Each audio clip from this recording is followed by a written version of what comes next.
تم ہی ہو میرے درد و دکھ کا درمان یا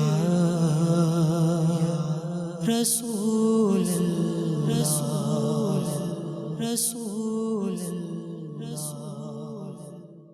الحمدللہ رب العالمین والصلاة والسلام علی سید المرسلین اما بعد فاعوذ باللہ من الشیطان الرجیم بسم اللہ الرحمن الرحیم الصلاة والسلام علیکہ یا رسول اللہ وعلی آلکہ واصحابکہ یا حبیب اللہ الصلاة والسلام علیکہ یا نبی اللہ وعلی آلکہ واصحابکہ یا نور اللہ۔ مدنی چینل کے ناظرین، سلسلہ فیملی میٹرز لیے حاضر ہوں اور آپ کے آج بھی کئی سوالات میرے پاس جمع ہیں۔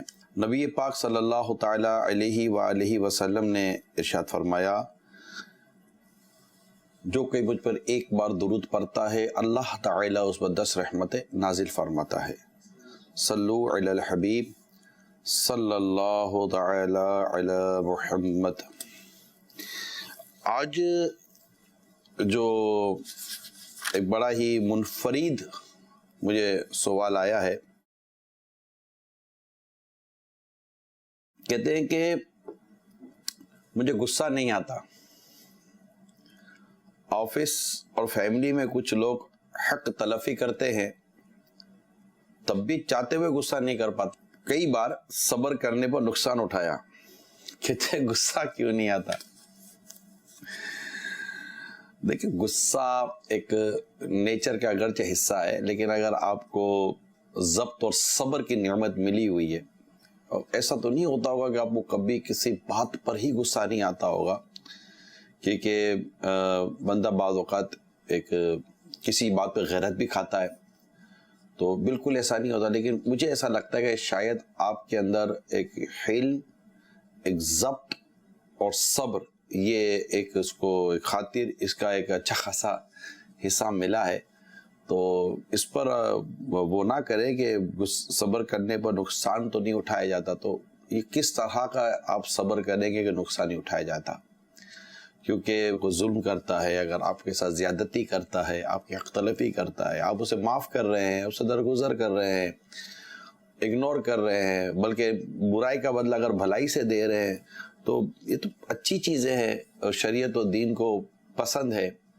اگر خدا نہ خواستہ اللہ کی نافرمانی دیکھ کر بھی اگر آپ کو کوئی ایسی کیفیت پیدا نہیں ہوتی تو وہ ایک الگ چیز ہے، لیکن آپ کی ذات پر اگر کوئی زیادتی کر رہا ہے اور آپ کی کوئی ذاتی طور پر کوئی حق تلفی کر رہا ہے اور آپ کو اللہ تعالیٰ نے ہمت، ضبط و صبر دیا ہوا ہے اور آپ اگنور کر رہے ہیں، تو یہ ایک ہمت کی بات ہے۔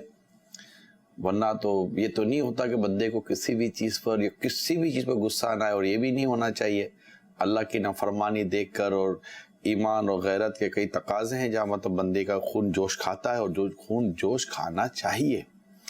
لیکن اگر جو میں نے عرض کیا، اگر اسی دائرے کے اندر ہیں اور آپ اپنی ذات پر آنے والی زیادتیوں پر صبر کر لیتے ہیں اور معاف کر دیتے ہیں، تو یہ ایک اچھی عادت ہے۔ اللہ تعالیٰ ہمیں ہر وہ عادت نصیب فرمائے جس میں اس کی رضا ہے، اور ہر اس عادت سے اللہ بچائے جس میں اس کی ناراضی ہے۔ تو یہ ایک سوال تھا۔ اچھا، ایک اور سوال، میرے ابو مجھ سے بات نہیں کرتے، میری تھوڑی سی غلطی کی وجہ سے انہوں نے مجھ سے بات کرنا چھوڑ دی، غلطی تو ہو ہی جاتی ہے، اب میں کیا کروں؟ آپ ابو کو راضی کریں، کیونکہ ممکن ہے کہ غلطی آپ کے نزدیک تھوڑی ہو اور ابو کے نزدیک بڑی ہوتی ہے بعض اوقات۔ مطلب ایسا ہوتا ہے میں نے کیا کیا ہے کہ میرے ابو کو برا لگ گیا، جبکہ یہ کوئی چھوٹی بات عموماً نہیں ہوتی، بات بڑی ہوتی ہے، اور آپ کو لگتا ہے کہ یہ بات کوئی تھی نہیں۔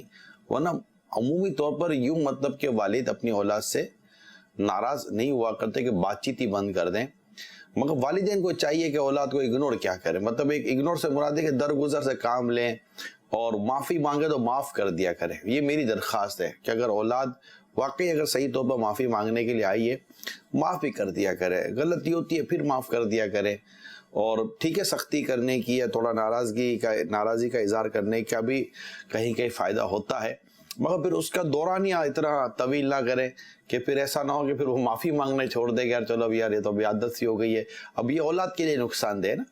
تو میری درخواست یہ ہے بیٹے سے عرض کر رہا ہوں کہ آپ یہ نہ سمجھیں کہ بات کچھ تھی نہیں اور ابو نے بات چیت بند کر دی۔ آپ ابو سے بالکل رابطہ کریں اور ابو سے وضاحت اگر ضرورت ہوتی تو ٹھیک ہے، ورنہ تو کہتے اگر کوئی بڑی یا چھوٹی بات ابو اس کو آپ نہ دیکھیں۔ البتہ میری وجہ سے اگر آپ کی دل آزاری، آپ کو تکلیف پہنچی ہے تو میں ہاتھ جوڑ کر معافی مانگتا ہوں۔ اگر رونا ہے تو رو بھی لیں، کوئی مطلب منانے کی کوشش کریں۔ ہوتا ہے بعدوں کا چوٹ لگ جاتی ہے یار والد صاحب کے دل پر، عموماً طور پر باپ بڑی دیر سے ناراض ہوتا ہے، یہ میں بتا دوں، اور مطلب یہ باپ ہوتا ہے، مرد ہے نا، تو اس میں بیٹے کو چاہیے کہ اپنے والد کو راضی کرے۔ میں تمام دنیا بھر کے جتنی بھی اولاد ہے، بیٹے ہیں بیٹیاں ہیں، میری درخواست ہے اگر والد ناراض ہیں اور ناراضی کی وجہ کوئی ایسی نہیں ہے جیسے مثال کے طور پر والد صاحب کہتے ہیں کہ اللہ کی نافرمانی کی طرف کہتے اور آپ اللہ کی نافرمانی کیوں کریں گے، مگر ایسی کوئی بات نہیں ہے۔ اگر والد صاحب نے آپ کو کسی ایسے کام سے روکا ہے، کسی ایسی بات سے روکا ہے، کسی ایسے عمل سے آپ کے والد صاحب نے اگر آپ کو روکا ہے کہ جو کرنا نہ پر فرض ہے نہ واجب ہے، اور والد صاحب کی رضا یہ ہے کہ آپ وہ چیز نہ کریں، تو اگر وہ کام اگر آپ والد صاحب کی رضا کے لیے ترک کر دیں گے تو یہ بھی تو نیکی کہلائے گی نا، یہ بھی تو نیکی کہلائے گی، یہ بھی تو سعادت مندی کہلائے گی۔ انشاءاللہ اس کا بھی آپ کو بھرپور ثواب ملے گا۔ تو اس طرح کے جو بھی مطلب کہ اولاد ہے، بیٹی ہے یا بیٹے ہے، والد یا والدہ راضی کرنے کی کوشش کرے۔ صلو علی الحبیب صلی اللہ تعالی علی محمد۔ اچھا، یہ دو سوال ایک طرح کے ہیں۔ میرے گھر والے میری شادی کے بارے میں نہیں سوچ رہے اور مجھے انہیں کہنے میں ہچکچاہٹ ہوتی ہے، کچھ حل بتائیں۔ ایک اور سوال آیا ہے کہ ان کی بھی شادی کا مسئلہ ہے، کہتے ہیں کہ کیا میں اپنی امی ابو سے بات کر سکتا ہوں؟ دیکھیں، اگر آپ شادی کے بعد امی ابو سے ہی ڈائریکٹلی کرنا بہت زیادہ مناسب تو نہیں ہے۔ بہتر یہ ہے کہ آپ کسی چچا یا ماموں یا اس طرح جو خونی رشتے ہوتے ہیں، قریبی رشتے ہوتے ہیں، ان کو کوئی مطلب کہ کریں کہ اگر وہ توجہ کریں۔ لیکن یہ مسلسل سوالات آ رہے ہیں، یعنی ایک تو یہ ہے کہ نوجوان خود ہی اپنی شادی کرنے میں تاخیر کر رہا ہے اور بلا وجہ کی تاخیر کر رہا ہے، مگر یہاں مسلسل جب سے یہ میں نے فیملی میٹرز پر یہ پروگرام شروع کیا ہے، ایک کئی سوالات آ چکے ہیں کہ ہمارے والدین ہماری شادی پر غور نہیں کر رہے، توجہ نہیں کر رہے۔ ایسا نہ کرے، اللہ نہ کرے کوئی برائی کی طرف وہ چلا جائے گا تو آپ کو بھی شرمندگی ہوگی اور فتنہ ہی اور ایک عجیب و غریب سی فضا قائم ہو جاتی ہے۔ تو اب میرا خیال ہے کہ یہ کافی ہے۔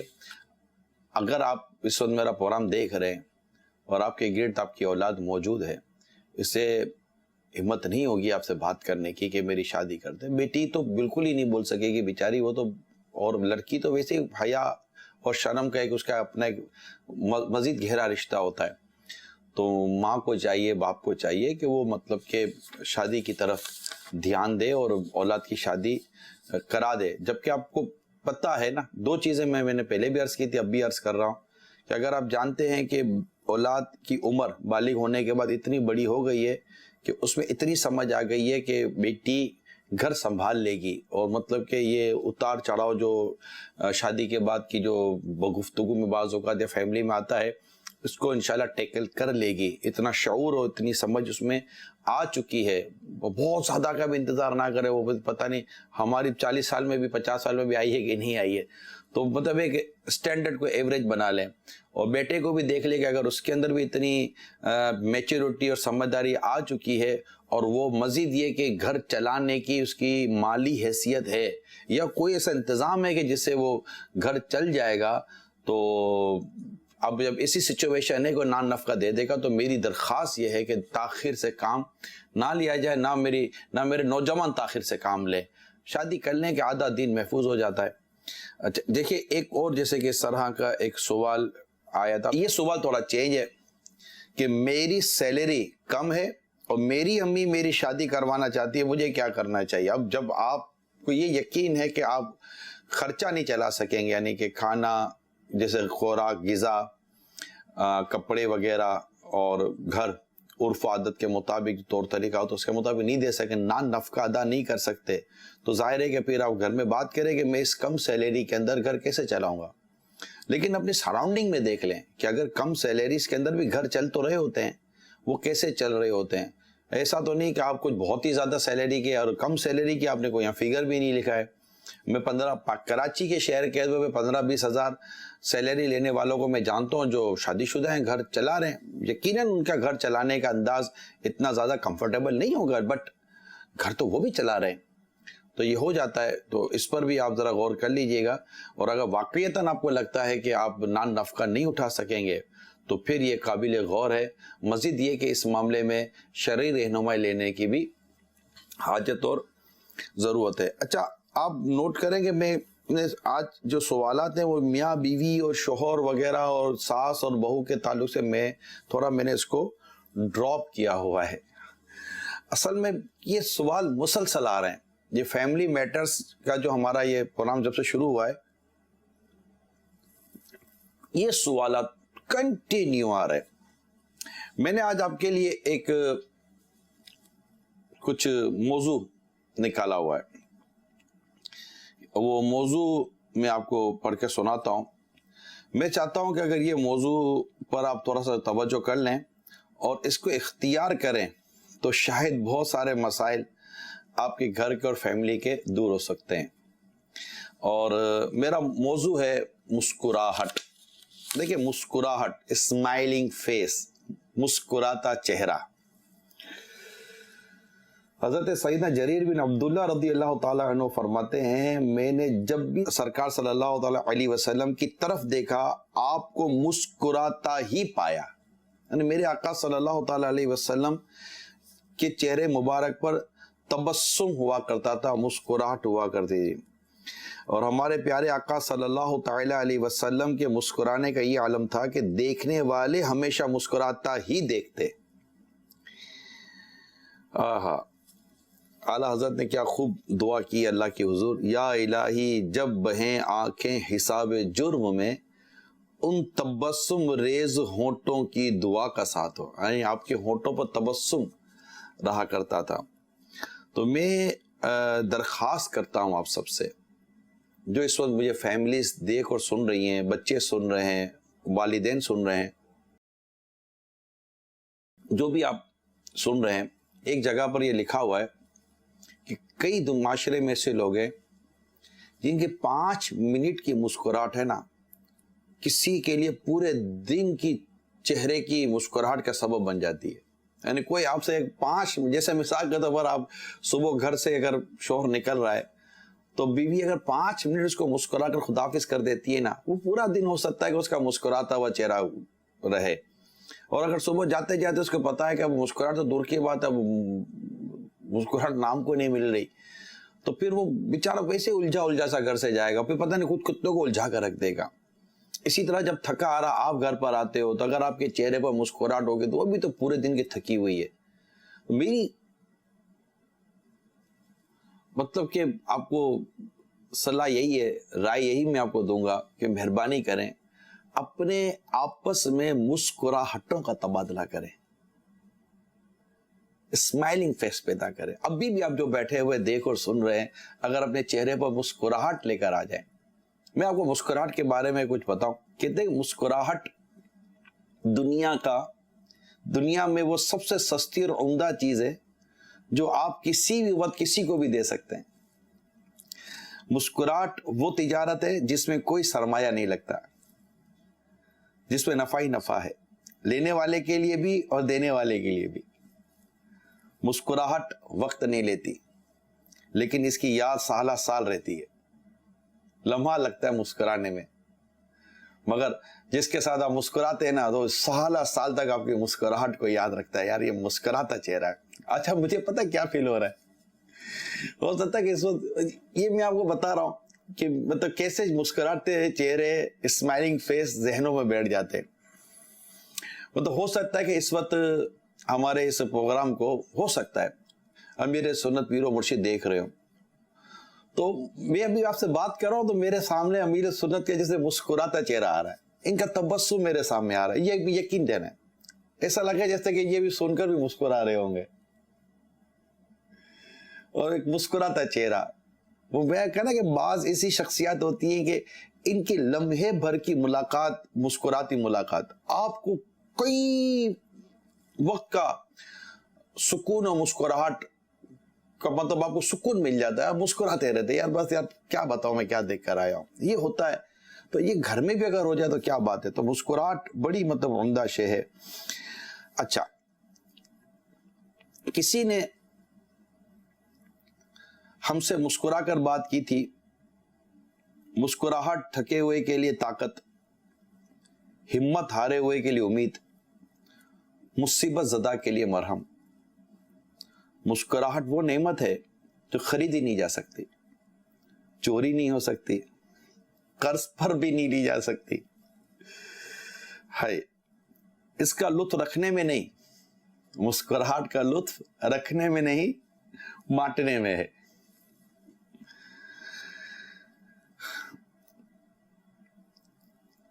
وہ مسکراہٹ کی کیا بات ہے جو اپنے رشتہ داروں کا، مسلمانوں کا دل لبھاتی رہے، دل بہلاتی رہے، اور ان کے چہروں پر مسکراہٹ بکھیرتی رہے.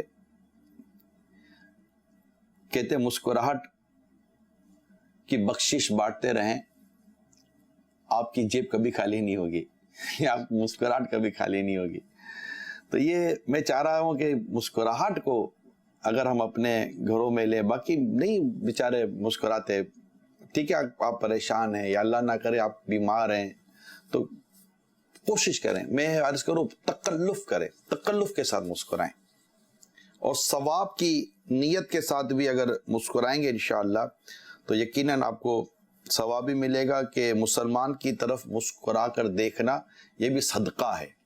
تو انشاءاللہ دل جوئی بھی ہوگی اور اچھا بھی لگے گا کہ سرکار صلی اللہ تعالیٰ علیہ وسلم کے مبارک نام جو لکھے جاتے ہیں ان میں پیارے آقا کا ایک نام متبسم بھی لکھا ہے، یعنی مسکرانے والے.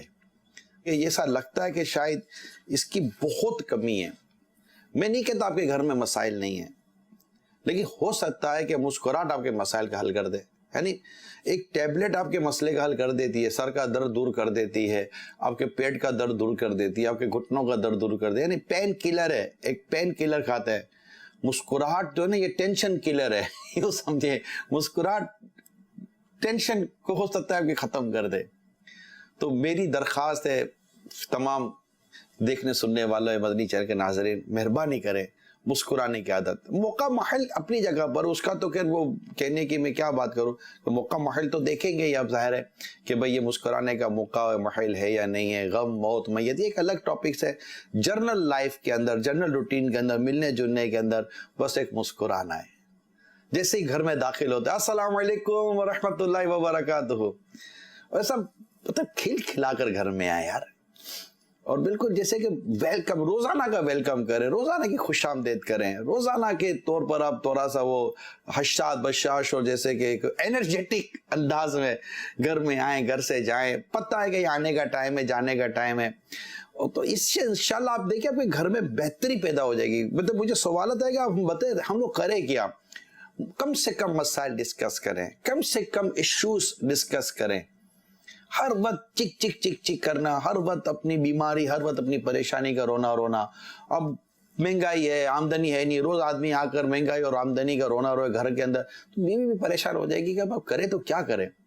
بیوی روزانہ گھر میں بچوں کی، اپنی اور سب کے مسائل کا سارا انبار لا کر رکھے گی. کوئی نئی بات تو ہوتی نہیں ہے نارملی، تو اس کوفت ہو جاتی ہے نا.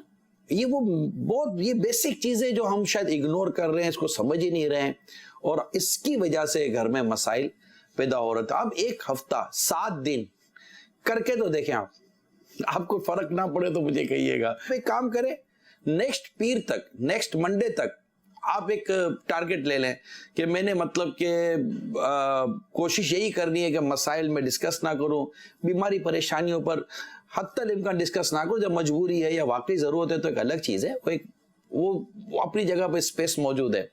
اور میں مسکراؤں گا یا میں مسکراؤں گی، اور بس مطلب ہم نے آپس میں ایک دوسرے سے کوئی اچھی خوبصورت اور ایک اچھی ڈسکشن کرنی ہے. تو آپ کر کے تو دیکھیں. 7 دن کا آپ کو ڈاکٹر بھی دوائی دیتے کہ 7 دن تک لے, اس کے بعد چیک اپ کرائیے گا, 3 ہفتے کے بعد چیک اپ کرائیے گا. مجھے اب اگلی پیر کے لیے آپ مجھے کال کیجئے, نیکسٹ پیر کے لیے, کہ آپ کو انشاءاللہ فرق پڑا یا نہیں پڑا. میرے رب نے چاہا تو آپ کو فرق پڑے گا. گناہ سے ضرور بچیے گا. ایسا نہیں مسکراتا سارا ہے لیکن گھر میں گناہ بھی ہو رہے ہیں, اللہ کی نافرمانی ہو رہا ہے. ہم نے تو مسکرانے کی کوشش کی تھی لیکن نہیں ہوا. بھئی نحوستیں بھی تو بند کریں نا گھر کے اندر. صلو علی الحبیب صلی اللہ تعالی علی محمد. کال دے. محمد ندیم اتاری حافظ آباد سے عرض کر رہا ہوں. پیارے نگران شورا, اللہ عز و جل کی آپ پہ کروڑ رحمتیں ہیں. آپ کے چہروں پر الحمدللہ عز و جل ایسا سکون نظر آتا ہے کہ دیکھنے والوں کو آپ کا چہرہ جب دکھتا ہے تو ان کے دلوں کو بھی سکون ہوتا ہے. حضور آپ ہمیں رہنمائی فرما دیں کہ ہم کون سے ایسے عوامل, کون سے ایسے طریقے ہم اپنائیں کہ ہمارے دلوں کو بھی سکون ہو, ہمارے چہروں سے بھی ایسے ہی اطمینان نظر آئے جیسے آپ اللہ والوں کے چہروں سے نظر آتا ہے. جزاک اللہ خیر. آمین. حوصلہ افزائی کا بہت بہت شکریہ. آپ کی آنکھوں کا کمال ہے. مولانا امیر سنت کا ایک شعر ہے, میرے رخ کی سیاہی سے اندھیری رات شرمائے, میرا چہرہ ہو تابا نور عزت یا رسول اللہ. اللہ تعالیٰ کی رحمت ہے, اس کی کرم نوازی ہے کہ وہ ہمارے عیبوں کو, ہماری برائیوں کو چھپاتا ہے اور لوگوں کو بس آپ کے لیے اتنا اچھا کر دیتا ہے کہ بس یہ بھی ایک لمحہ شکر ہے. اللہ تعالیٰ کی کرم نوازی ہے. آپ دعا کریں میں اچھا ہو جاؤں اور اچھا ہو جاؤں. آپ کے حسن زن سے بھی اللہ مجھے بہتر فرما دے. البتہ دلوں کا اطمینان یہ اللہ کے ذکر میں ہے.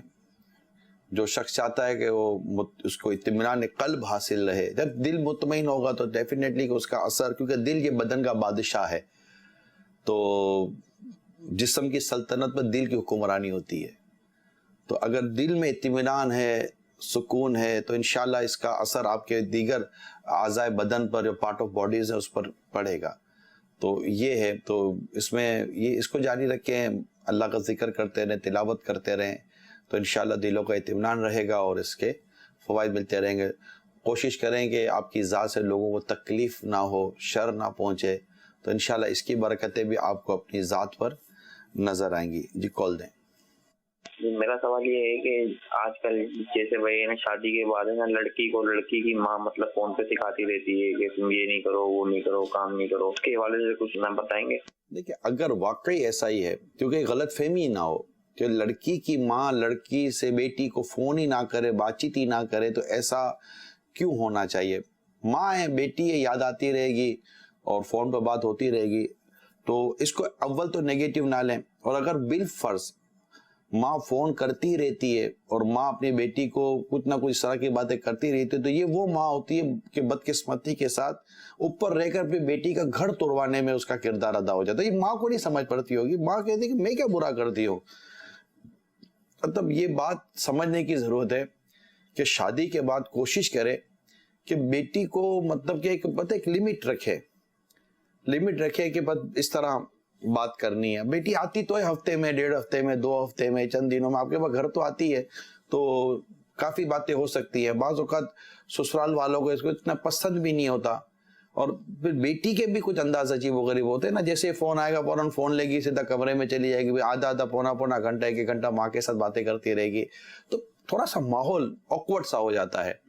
تو اگر آپ کو لگتا ہے کہ ایسا سچویشن نہیں ہے, ماحول نہیں ہے, اور اسپیشلی جب کمبائنڈ فیملی میں آپ رہتے ہیں تو زیادہ آپ کو احتیاط کرنی پڑتی ہے. اب بیٹی شوہر کے ساتھ اکیلی رہتی ہے, ایک انڈیویجول فیملی ہے, اب شوہر چلا گیا صبح کام پر, تو ٹھیک ہے پیچھے اگر کوئی سی بات ہو جاتی ہے, جبکہ یہ طرح کی چیزیں نہ ہوتی ہوں, اور شوہر کو بھی لگتا ہے کہ یار یہ جب بھی اپنی امی سے بات کرتی ہے پیچھے میرے لیے گھر میں مسائل پیدا کرتی ہے, تو ماں کو چاہیے, بلکہ میں تو کہتا ہوں کہ لڑکی کے والد کو چاہیے کہ وہ اپنے گھر میں ذہن دے کہ آپ کیا کر رہے ہو, کیوں اوپر رہ کر اپنے بیٹی کا گھر توڑوانے پر تلی ہوئی ہو, خراب کرنے پر تلی ہوئی ہو.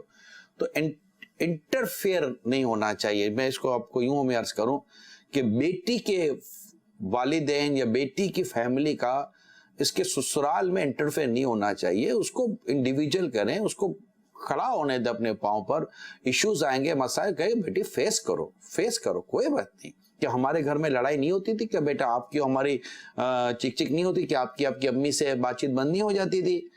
اب جب آپ کی امی سے بھی ہوتا تھا، آپ کے ابو سے بھی ہوتا تھا، آپ کے بھائی بہنوں سے بھی ہوتا تو بیٹا ٹھیک ہے وہاں پہ تو یہ تو ہوتا رہتا ہے، کوئی نہیں کر کے تھوڑا سا اس کو موٹیویٹ کرے کہ بیٹی ایڈجسٹ ہو جائے، اور پھر یہ مطلب کہ نرم گرم باتوں کو، تھوڑی بے رخی کو یا اس طرح کی چیزوں کو وہ ایفورڈ کرنا سیکھے۔ وہ گھر میں کر ہی رہی تھی نا 18-19-20 سال سے سارے کو سر پہ تھوڑی بٹھا کر اس کو چل رہے تھے بیچاری کو، کہیں نہ کہیں وہ کمپرومائز کر ہی رہی تھی، تو یوں خوشی غمی کا سلسلہ چلتا رہتا گھر کے اندر۔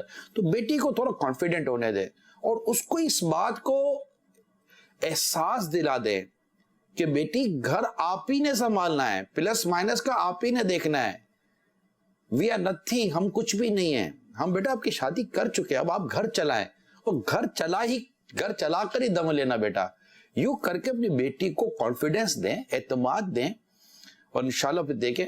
یہاں میں ایک بات آخر میں چلتے چلتے جو داماد ہوتے ہیں ان سے میں عرض کروں گا کہ میں ان کو ایک مشورہ دوں گا کہ وہ اپنے سسرال سے بہت اچھے کانٹیکٹ میں رہیں، کیونکہ اگر خدا نہ خواستہ بیٹی کوئی رونگ نمبر مارے گی نا تو اس کو پتہ ہے کہ داماد تو ایسا ہے ہی نہیں نا، تو وہ مطلب کہ بہت زیادہ مطلب کہ اپنے سسرال والوں کے ساتھ خوش اخلاقی کے معاملے میں اس طرح کانٹیکٹ میں رہے تو انشاءاللہ بہت اچھا ہو جائے گا۔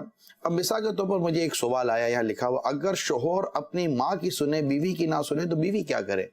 اول بیوی صبر کرے اور وقت کا انتظار کرے کہ وقت آئے گا انشاءاللہ وہ آپ کی بھی سنے گا۔ اب وہ سنتا ہی چلا آ رہا ہے اپنی ماں کی 18 20 25 سال سے، تو آپ بولے کہ سنے ہی نہ تو ایسا نہیں ہوتا۔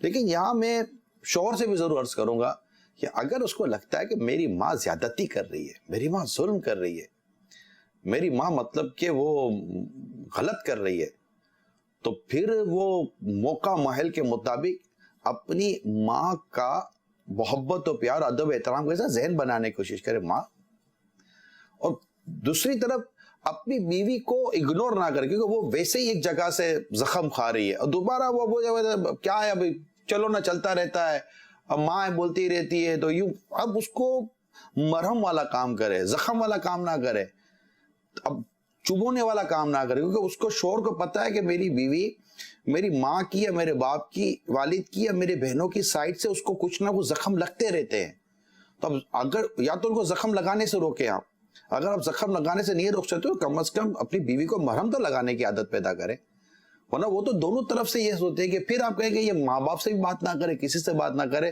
تو یہ ساری مطلب کہتے ہیں نا کہ وہ گراڑی آپ نے دیکھی ہے کہ وہ ایک کے ساتھ ایک لگی ہوئی ہوتی ہیں، ایک گھومتی ہے تو دوسری گھومتی ہے، تیسری گھومتی ہے، چوتھی گھومتی ہے، ایک دوسرے کے ساتھ لگی، فیملی اسی طرح ہوتی ہے۔ آپ کہیں کہ میں یہاں سے روکوں یہ چلنے تو ایسا نہیں ہوتا، یہ چلے گی تو یہ بھی چلے گی، یہ رکے گی تو وہ بھی رکے گی، تو یہ مرد کا بہت اس میں مین رول ہوتا ہے کہ وہ اپنے ماں، اپنے والد، اپنی بہن، اپنے بھائی اور اپنی بیوی ان کے ساتھ کس طرح بیلنس کے ساتھ چلتا ہے۔ آزمائش آپ کے لیے، اگر آپ اس طرح کی کوئی خدا نہ خواستہ آزمائش میں ہیں تو آزمائش آپ کے لیے، لیکن آپ کو اس سے کہتے ہیں کہ وہ سرخرو ہو کر نکلنا ہے۔ انشاءاللہ وقت گزر جاتا ہے، وقت کی ایک خوبی بتاؤ، اچھا ہو یا برا ہو گزر جاتا ہے۔ اللہ تعالی ہم سب کے گھر بار پر رحمت فرمائے، امن عطا کرے، اتفاق عطا کرے، محبت عطا کرے، اور اللہ کی رضا کے مطابق ہمیں ایک دوسرے کے حق ادا کرنے کی اور سلوک رکھنے کی توفیق عطا کرے۔ صلو علی الحبیب صلی اللہ تعالی علی محمد۔ تم ہی ہو میرے درد و دکھ کا درمان، یا رسول اللہ، رسول